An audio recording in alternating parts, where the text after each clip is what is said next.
வணக்கம் மக்களே, நான் அலெக்ஸ் பாண்டியன். நம்மளோட கடலோசை FM மற்றும் விக்யான் பிரசார் அமைப்பின் அறிவியல் பலகை இணைந்து வழங்கும் அற்புத அறிவியல் நிகழ்ச்சி அருமையா போயிட்டு இருக்கலையா? இதுவரைக்கும் 3 பகுதிகளில் 15 அத்தியாயங்களை நிறைவு செஞ்சாச்சு. அது என்னென்ன பகுதிகள்னு ஞாபகம் இருக்கா? கடல் பத்தின பல விளக்கங்களை தெரிஞ்சுக்கிட்ட திரைக்கடல் ஓடி, நம்ம சுற்றி நடக்கக்கூடிய சில விஷயங்களோட அறிவியலை சொன்ன ஏன் எப்படி, பூமியை தாண்டி விண்வெளியில நடக்கக்கூடிய விஷயங்களை சூப்பரா விளக்குன விண்ணை தாண்டி அறிவோமா, இதெல்லாம் சிறப்பா முடிஞ்சிருச்சு. இப்ப தொடங்க போறோம் 4வது பகுதியை. கடல் ஓசை FM 90.4 மற்றும் விக்யான் பிரசார் அமைப்பின் அறிவியல் பலகை இணைந்து வழங்கும் அற்புத அறிவியல். இந்த 4வது பகுதி என்ன அப்படின்னா உணவின் அறிவியல். இந்த தலைப்பே நமக்கான தகவலை சொல்லிடும். நாம எதை பத்தி தெரிஞ்சுக்க போறோம்னு. நம்மளோட உடல் இயங்குறதுக்கும் உடல் வலிமைக்கும் ரொம்ப பெரிய தேவையாகவும் ஆதாரமாகவும் இருக்கிற உணவுகள், அது சார்ந்த அறிவியல் பத்தி தான் தெரிஞ்சுக்க போறோம். உணவின் அறிவியல் பகுதியில முதல் அத்தியாயம் என்னன்னா, நம்மளோட கடல் உணவுகளால ஏற்படக்கூடிய அலர்ஜி, அதாவது ஒவ்வாமைகள் இருக்கு இல்லையா, இது பத்தின விஷயங்களை தான் இன்னைக்கு நாம பல கேள்விகளோட தெரிஞ்சுக்க போறோம். முதல்ல கடல் புறத்தில் இருக்கக்கூடிய மீனை முக்கிய உணவா சாப்பிடக்கூடிய மீனவ மக்கள் இந்த கடல் உணவால ஏற்படக்கூடிய ஒவ்வாமை பற்றி சில விஷயங்களை சொல்லியிருக்காங்க. அதை கேட்கலாமா?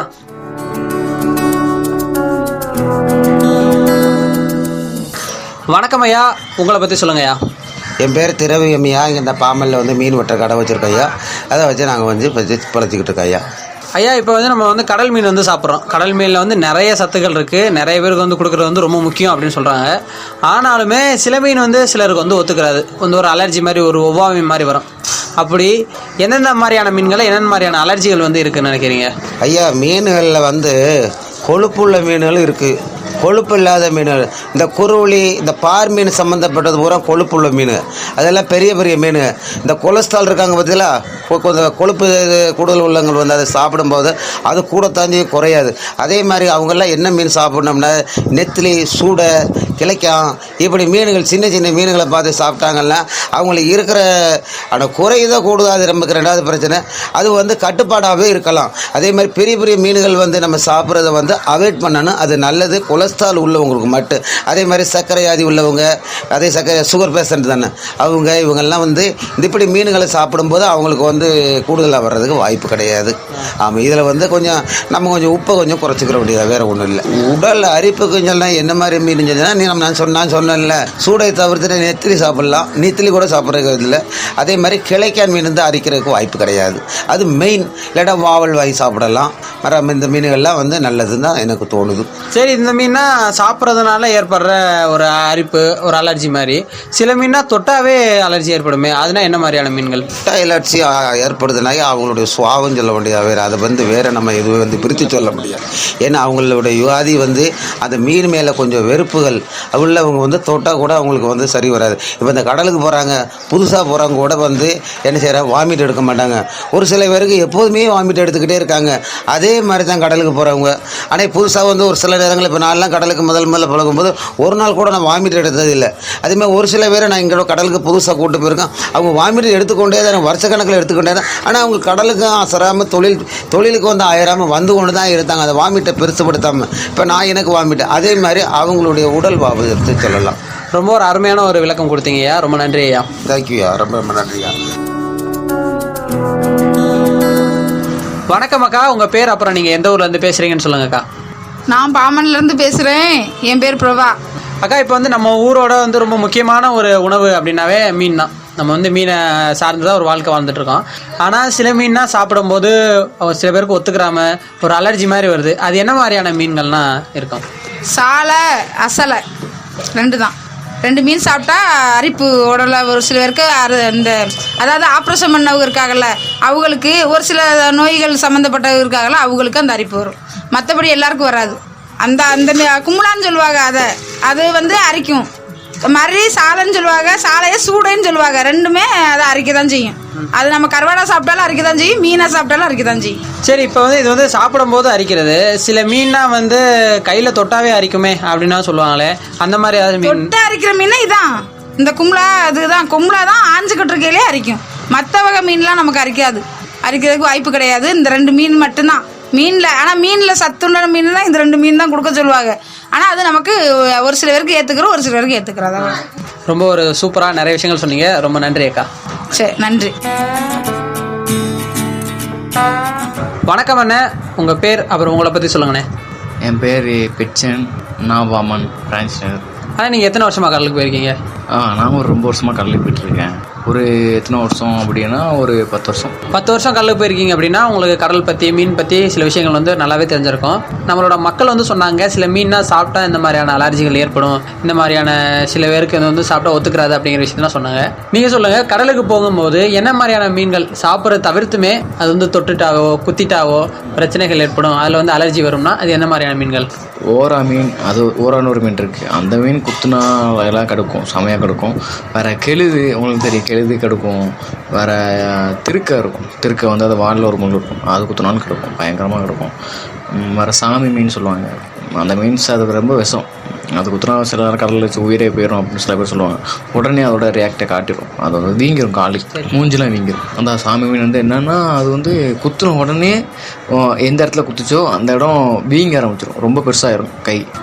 சாமி மீன் அது வந்து கையெல்லாம் வீங்கும். அதோட இது சொரின்னு இருக்கும், ஜெல்லி பீஸ்ன்னு சொல்லுவாங்க, அது பட்டாலும் பயங்கரமாக அந்த இடம்லாம் புத்துரும். அதுலேயும் நிறைய வெரைட்டிஸ் டிஃப்ரெண்ட்டாக இருக்குது, நிறைய இருக்குது. காக்கா சொறி சொல்லுவாங்க, வேறு முக்கு சொறின்னு சொல்லுவாங்க, அந்த மாதிரி ஒரு சொறி இருக்குது, ஜெல்லி, அது நிறைய சொறி இருக்குது. அதெல்லாம் பட்டாலும் அதுவும் ஒரு விஷம் தான், நம்ம டக்குன்னு கை வச்சிடவோ தொட்டுறவோ முடியாது.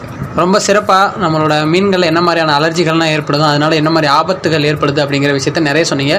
ரொம்ப நன்றி அண்ணா. ஓகே.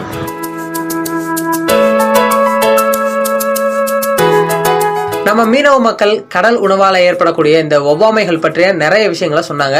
அடுத்து ஒரு நிபுணரோட பேசியிருக்கோம். அவங்க ரொம்ப தெளிவா கடல் உணவு ஒவ்வாமைகள் பற்றி சொல்ல இருக்காங்க. சரி, யார் அந்த நிபுணர்? கடல் மற்றும் மீன்வள ஆராய்ச்சியாளர் VS சந்திரசேகர் அவர்கள். இப்போ நம்ம நிபுணரோட பேசலாம். வணக்கம் ஐயா. வணக்கம் நேயர்களே, நான் டாக்டர் VS சந்திரசேகரன், ஓய்வு பெற்ற விஞ்ஞானி, கடல் ஆராய்ச்சி விஞ்ஞானி பேசுகிறேங்க. சார், இந்த கடல் மீன்கள்ல கடல் உணவுகளை நம்ம உடம்புக்கு தேவையான நிறைய ஆரோக்கியமான சத்துக்கள் இருக்கு அப்படின்னு சொல்றாங்க. ஆனாலுமே சிலருக்கு வந்து இந்த கடல் உணவு ஒத்துக்க மாட்டேங்குது. அதுக்கான காரணம் என்ன சார்? சிலருக்கு கடல் உணவுகள் ஒத்துக்க மாட்டுது, அதுக்கான காரணம் என்ன? அதாவது நம்ம உடம்புல வந்து இயற்கையாகவே ஒவ்வாத பொருட்கள் ஏதாவது நம்ம உட்கொள்கிறோம், இல்லை அதை வந்து தொடரோம், இல்லை அதை மோந்து பார்க்குறோம், இல்லை இந்த மாதிரி நம்ம உடம்புலோட அது வந்து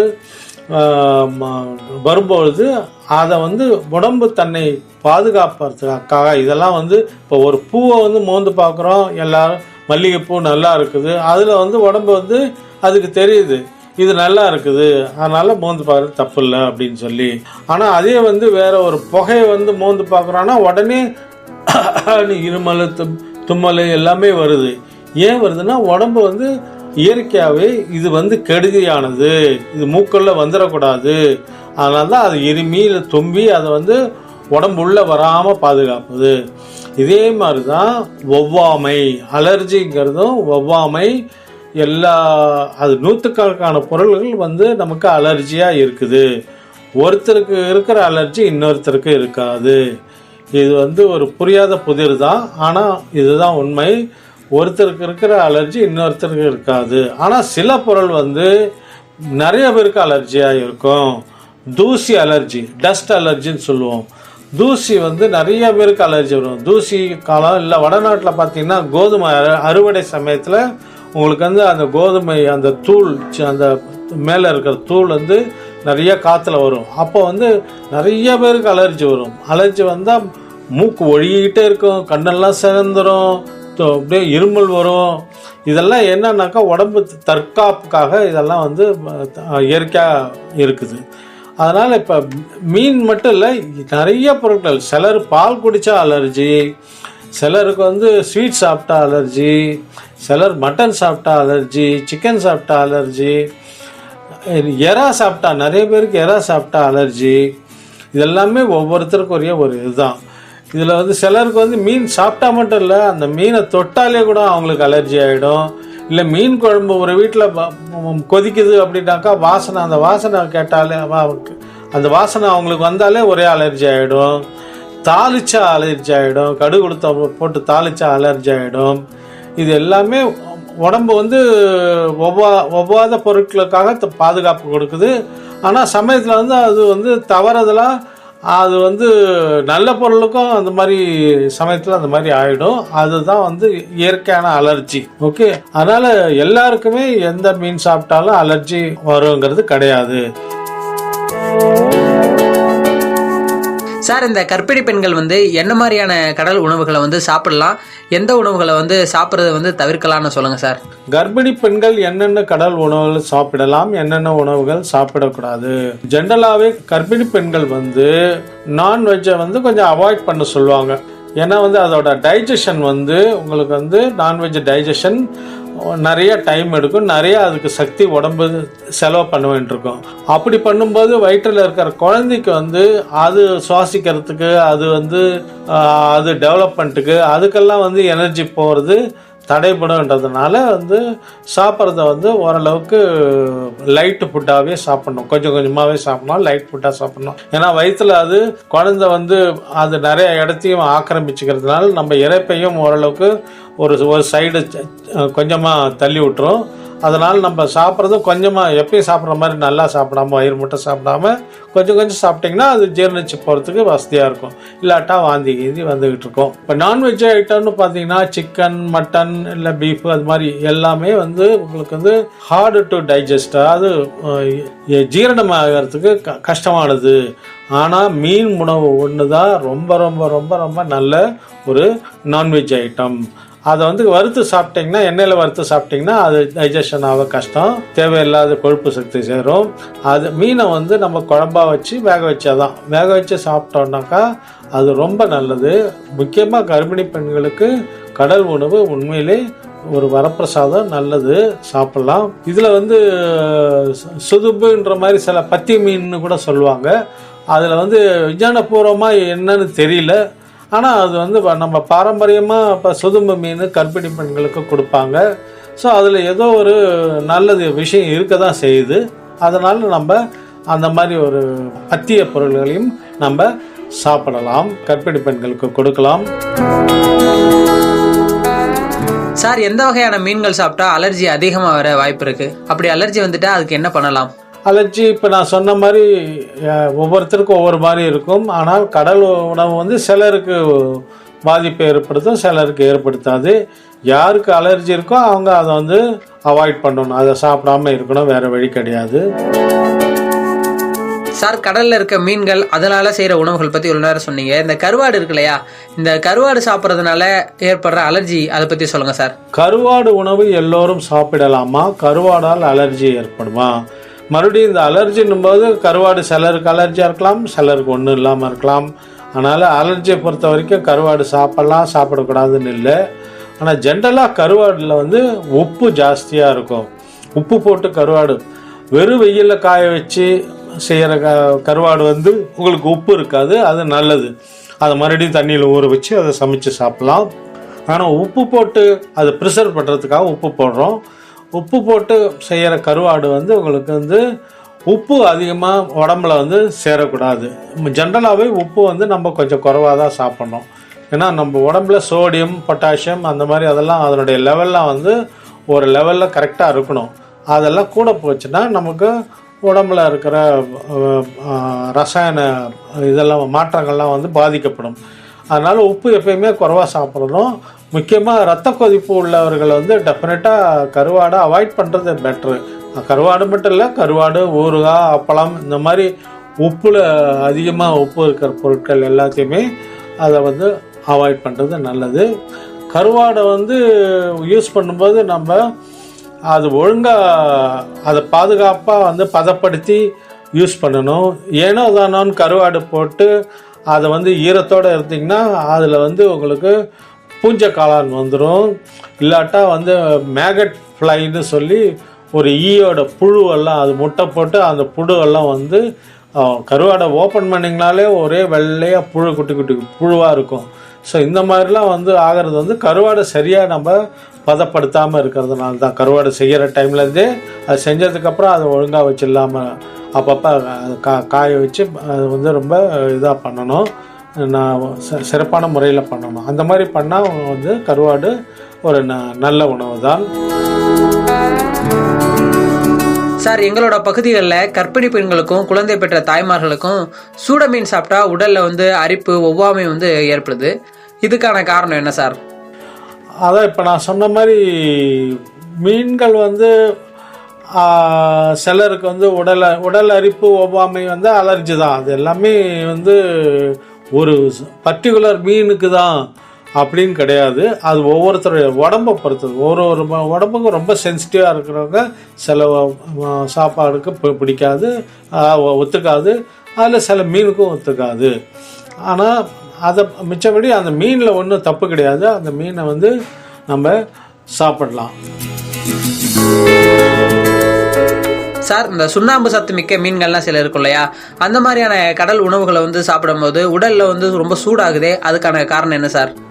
சுண்ணாம்பு சத்து இருக்கிற கடல் உணவுகள் சாப்பிட்டா உடல் சூடாகுது ஏன்? சுண்ணாம்பு சத்து இருக்கிற கடல் உணவுகள் வந்து இயற்கையான உணவுங்கிறதுனால அதை சாப்பிடலாம். அதில் வந்து அளவான சுண்ணாம்பு சத்து தான் இருக்கும்.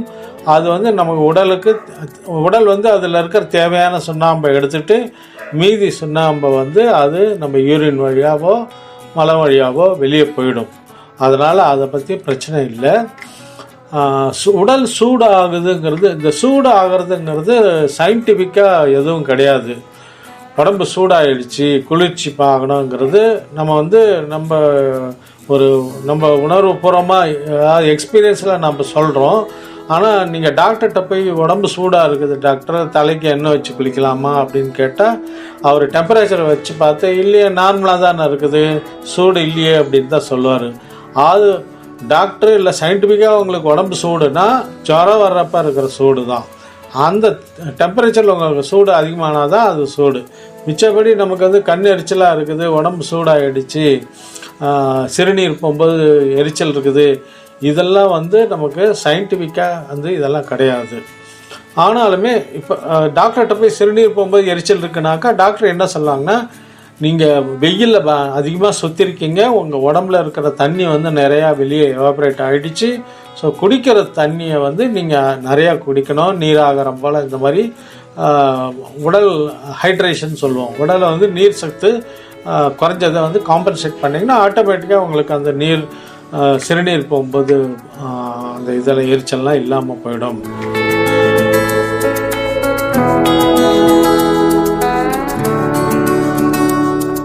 சார், இவ்வளோ நேரம் கடல் உணவுகள் சாப்பிட்றதுனால அதை நம்ம வந்து சாப்பாட்டுக்கு பயன்படுத்துறதுனால என்ன மாதிரியான ஒவ்வாமைகள் ஏற்படுது அப்படிங்கிற சொன்னீங்க. இன்னும் சில மீன்கள்லாம் இருக்குது. இந்த ஜல்லி மீன், அந்த சொறி மீன் சொல்லுவோம் இல்லையா, அந்த சொறி மீன் வந்து அது வந்து கையில் பட்டாவே நம்மளுக்கு வந்து உடலில் வந்து அரிக்கிற மாதிரி சில விஷயங்கள் நடக்குது. அதுக்கான காரணம் என்னன்னு சொல்லுங்கள் சார். இந்த ஜல்லி மீன் வந்து சில சீசனில் திடீர்னு நிறையா வரும். அப்போ ஆற்றுங்களில், முகத்வாரத்தில், கடலில் எல்லா இடத்துலையும் இந்த ஜெல்லி மீன் இருக்கும். அதை வந்து ஜாக்கிரதையாக தான் இருக்கணும். ஏன்னா அதனுடைய காலில் வந்து சின்ன சின்ன சின்ன ரொம்ப மைன்யூட் கொடுக்குங்க இருக்கும். அது வந்து நம்ம உடம்புல பட்டாலே அது ஆட்டோமேட்டிக்காக அது வந்து எல்லாத்தையும் ரொம்ப பொடிசு, மைக்ரோஸ்கோப்பில் தான் பார்க்கலாம், அவ்வளோ பொடிசு ஊசி மாதிரி எல்லாம் அப்படியே அது உடம்புலேருந்து நம்ம உடம்புக்கு செலுத்தும். அது வந்து பாய்சன், அது செலுத்தி அதில் வந்து விஷத்தை வந்து நம்ம உடம்புல செலுத்தும். இது வந்து ரொம்ப குட்டி குட்டியாக இருக்கிறதுனாலே அவ்வளோ ஆபத்து இல்லை. ஆனால் சமயத்தில் வந்து இதனால் வந்து மூச்சு திணறி கடலில் நீந்திட்டு இருக்கும்போது இது சொறி மீன் பட்டு அது வந்து எரிச்சலாகி அவங்களுக்கு ஹார்ட் அட்டாக் கூட வந்திருக்கிறதா அது ரெக்கார்ட்லலாம் இருக்குது. அதனால் சொறி மீனை நம்ம படாமல் அவாய்ட் பண்ணணும். சொறி மீன் அதிகமாக இருந்துச்சுன்னா அப்போ தண்ணியில் இறங்குறத தவிர்க்கணும். அது மேலே படாமல், அது வலையில் வந்தால் கூட ஜாக்கிரதையாக ஒரு குச்சி வச்சு அதை தள்ளி விடணும், கையில் தொடாமல். அதோட காலில் தான் இந்த கொடுக்கெல்லாம் இருக்கும். இது அந்த மாதிரி ஆகிடுச்சுனாக்கா உடனே கடல் தண்ணியவே ஊற்றி கழுவிட்டு ஒரு சின்ன இது மாதிரி பிளேடு மாதிரி ஏதாச்சும் கத்தி மாதிரி வச்சு அந்த இடத்த லேசாக சுரண்டி விட்டால் அந்த சின்ன சின்ன கொடுக்குங்க, மைன்யூட் கொடுக்குங்களை வந்து ஓரளவுக்கு எடுக்கலாம். அதுக்கப்புறம் அந்த கேலமைன் அந்த மாதிரி இது வந்து போடணும். ஸ்கின் லோஷன் ஏதாச்சும் போட்டால் அந்த வலி வந்து குறையும். ரொம்ப வலியாக இருந்தால் பெயின் கில்லர் மாத்திரை சாப்பிடணும். இல்லை நேராக டாக்டர்கிட்ட போனாலும் அவங்க வந்து நமக்கு அதுக்குரிய மாத்திரையை கொடுப்பாங்க. நம்ம கடல் உணவுகள் மூலமா நமக்கு ஏற்படுற அலர்ஜிகள்னு சொல்லப்படுற இந்த ஒவ்வாமைகள் பற்றி நிறைய அறிவியல் தகவலை இன்னைக்கு நம்ம நிகழ்ச்சி முழுவதுமே நாம கேட்டோம். சாப்பிட்டா சில மீன் சிலருக்கு அலர்ஜி, கடிச்சாவோ மீன் முள்ளு குத்துனாவோ சிலருக்கு அலர்ஜி, சில மீனை தொட்டாலே அலர்ஜி அப்படின்னு மீன்களால கடல் உணவுகளால நிறைய அலர்ஜிகள் ஏற்படுது. அது எல்லாத்த பத்தியுமே மக்கள் சொன்னதும் விஞ்ஞானிகள் சொன்னதும் ரொம்ப பயனுள்ளதா இருந்திருக்கும் அப்படின்னு நம்புறேன். இந்த நம்பிக்கையோட நம்ம கடலோசை FM 90.4 மற்றும் விஞ்ஞான் பிரசார அமைப்பின் அறிவியல் பலகை இணைந்து வழங்கிய அற்புத அறிவியல் நிகழ்ச்சியோட இந்த அத்தியாயத்தை நிறைவு செஞ்சுக்கிறேன். மீண்டும் அடுத்த வாரம் வேற ஒரு அறிவியல் தலைப்புல உங்களை வந்து சந்திக்கிறேன். அதுவரை உங்கள்கிட்ட இருந்து விடைபெறுவது நான் அலெக்ஸ் பாண்டியன். நன்றி, வணக்கம்.